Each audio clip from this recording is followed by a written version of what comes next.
Es mediodía, 11 en Canarias. Hoy por hoy, hora 12. José Antonio Marcos, buenos días. Buenos días, Sánchez Barceló. La actualidad pasa ahora mismo por el Palacio de la Moncloa. Se acaba de rubricar el acuerdo de pensiones, ¿no? Sí, tenemos foto, la firma en los jardines del Palacio de la Moncloa de ese acuerdo entre gobierno, empresarios y sindicatos para la reforma de las pensiones, con presencia del presidente del gobierno y los máximos responsables de empresarios y sindicatos. Y ahora mismo está en el uso de la palabra el presidente de la COE, Antonio Garamendi. Rafa Bernardo. Sí, con una escenificación parecida a la de otro acuerdo alcanzado justo hace un año. Los líderes de sindicatos y empresarios y el presidente del gobierno han firmado, como decíais, el pacto de pensiones en los jardines de Moncloa, en una mesa de cristal dispuesta entre dos olivos, mientras contemplaban la ceremonia, entre otros invitados, las 4 vicepresidentas y el ministro de Seguridad Social, que ha dirigido las primeras palabras de este acto.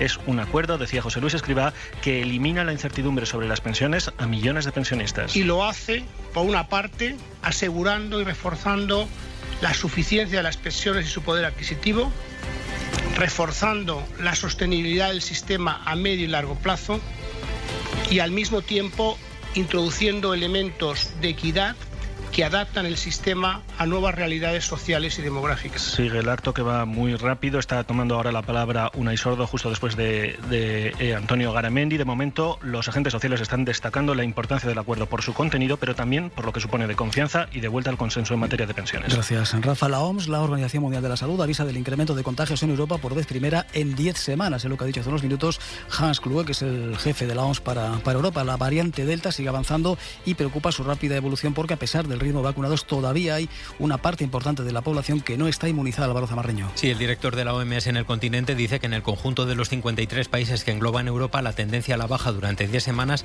ha dado paso a un periodo de crecimiento y con los ingredientes para un aumento de casos graves antes de otoño si se dan 3 factores: una variante más peligrosa, un irregular proceso de vacunación y mayor movilidad en el continente. We see many countries doing well.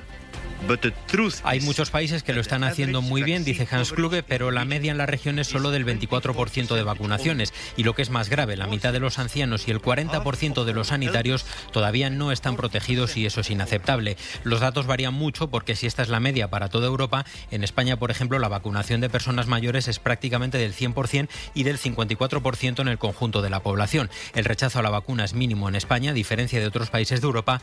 Por eso este mensaje de Kluge: la vacuna es segura, por favor vacúnense cuando les avisen para hacerlo. En Melilla, las autoridades sanitarias mantienen retenido un barco que cubre habitualmente la ruta entre la ciudad autónoma y Motril, después de que 11 de sus tripulantes hayan dado positivo en una prueba de COVID. Toñi Ramos. El barco será desinfectado. Los pasajeros que desembarcaron en el puerto de Melilla y que venían desde Málaga van a tener un seguimiento para saber quién pudiese haber tenido contacto estrecho con la tripulación auxiliar del buque.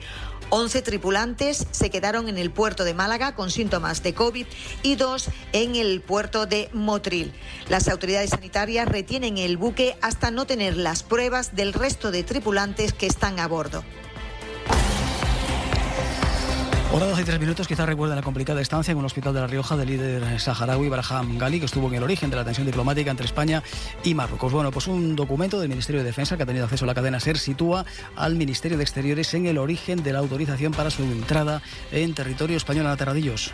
¿Qué tal? Buenas tardes. Sí, el escrito dice textualmente que, de conformidad con lo ordenado telefónicamente por la sección de Relaciones Internacionales del Estado Mayor del Ejército del Aire, la nave fue conducida a la plataforma militar, la práctica habitual que se hace con las aeronaves de Estado. Dicha aeronave tuvo autorización diplomática del Ministerio de Asuntos Exteriores. El traslado fue en ambulancia y, según el general jefe de movilidad aérea de la base aérea de Zaragoza, no se conocían las identidades de las 2 personas que viajaban en esta aeronave, porque no se solicitaron los pasaportes a ninguno de los 2. Toda la Eurocopa en Cadena SER. Y esta tarde Paco Jo vuelta a empezar, vuelta a entrenar. Solo con la duda de Gallán, el lateral izquierdo, que acabó tocado ante Croacia, y con la titularidad segura de Álvaro Morata, que anoche estuvo con Manu Carreño en el larguero y tuvo estas palabras para el entrenador nacional, para Luis Enrique. Me sentí respaldado, quizás como nunca antes lo había sentido en mi carrera. También para el míster hubiera sido fácil limpiarme y poner a otro. Y bueno, el míster valoró las cosas que hacía que no tenían nada que ver con el gol, que al final es mi profesión.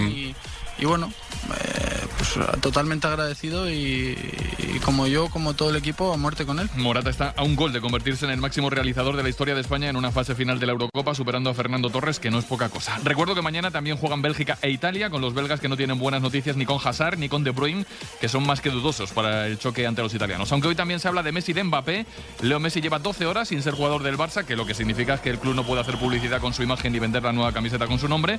Fuera de eso se trabaja en un acuerdo de larga duración, algo así como cobrar 2 años como futbolista y muchos más como embajador. Ese sería el truco de ingeniería económica para cuadrar cuentas. Y Mbappé, L'Équipe, que es la Biblia del deporte en Francia, publica en portada que ha dicho al PSG que no va a renovar, que cumple el año de contrato que le queda y en 2022 queda libre. Eso pone al Real Madrid en la tesitura de esperar o intentar a final de verano una oferta para traerlo ya mismo.